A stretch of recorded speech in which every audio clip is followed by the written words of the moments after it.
the latest injury updates for the Ducks as we conduct spring football. I guess we enter that little bit of a break, but spring football is underway and we got a couple of injury updates, so worth mentioning. Let's start with are you guys start with the good news or start with the bad news type of people? I kind of feel like I'm more of a start with the bad news. That way it kind of softens the blow a little bit and you have the good news to look forward to. So we'll go ahead and do that. Starting with the bad news, if you want to call it that. Texas offensive line transfer Junior Angilau is limited in spring practice, according to head coach Dan Lanning.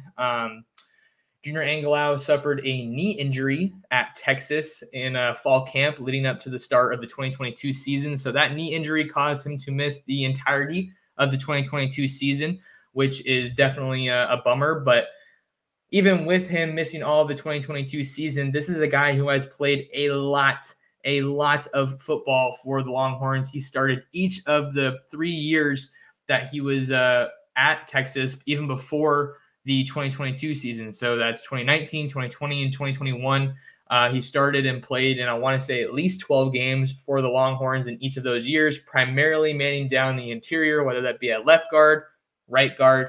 We'll have to see where he ultimately ends up playing for the Ducks. This is a huge offensive lineman, as you would expect. Listed on the 2022 Texas roster at 6'6", 311, coming out of the state of Utah. We know that Utah has a strong and rich tradition of really, really good linemen, and the Ducks got another one on their roster for 2023. So Dan Lanning didn't give any kind of a timeline for when we might see Junior Angilau return to full health, but that's definitely a guy to keep an eye on because he's one of the top transfers for Oregon from the 2023 cycle this offseason. He projects to be a guy who is heavily involved for the Oregon Ducks along their offensive line.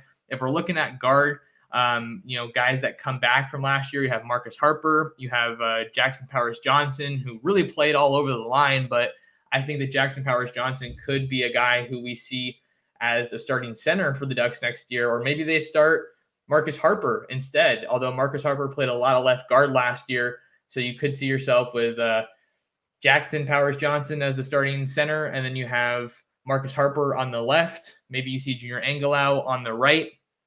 So we're going to kind of have to keep juggling this offensive line rotation and try to get a good feel for where these guys ultimately line up. But so not the best injury news for the Ducks, seeing that Junior Angilau is limited and not able to go through everything for the Ducks in spring practice. But he's out there. He's working his way back to full health, and hopefully he'll be back with the team before too long. Now for the good news, Iowa transfer linebacker Justin Jacobs is a full go for Oregon during spring practice. Again, like Angilau, Justin Jacobs suffered a season-ending injury. It was reported by ESPN as a soft tissue injury.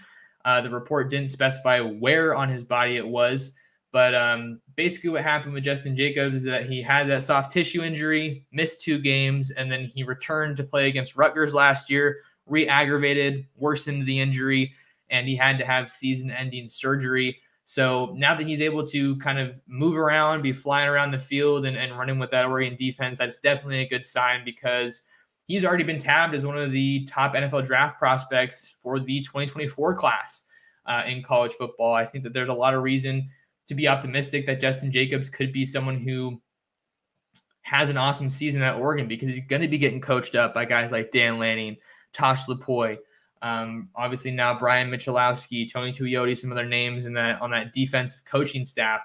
So there's reason to think that this Oregon coaching staff is going to be able to get the most out of him. And he's been touted for his speed, for his athleticism, for his physicality, for his coverage ability. We talked about how important coverage ability is. We don't have any updated heights and weights for these guys in spring football, but he was listed on the Iowa roster last year, I want to say at 6'4", 220 pounds. So they'll probably try to beef him up a little bit more. But the thing that I'm most excited about is his ability to help in pass coverage, but he also has some upside as a pass rusher, which Oregon definitely needs some help with. You obviously look to the outside linebackers, the edge rushers to do that. But if you can get some more inside, some rush ability from that inside of your linebacker core, that's a major bonus as well. So Justin Jacobs is a full go for the Ducks, which is really good news because they're going to need him in this 2023 season. Want to try to get that guy running with the ones as soon as you possibly can. So a little bit of a mixed bag of injury news for the Ducks in spring football so far early on. Junior Angelau is limited, and Justin Jacobs is a full go.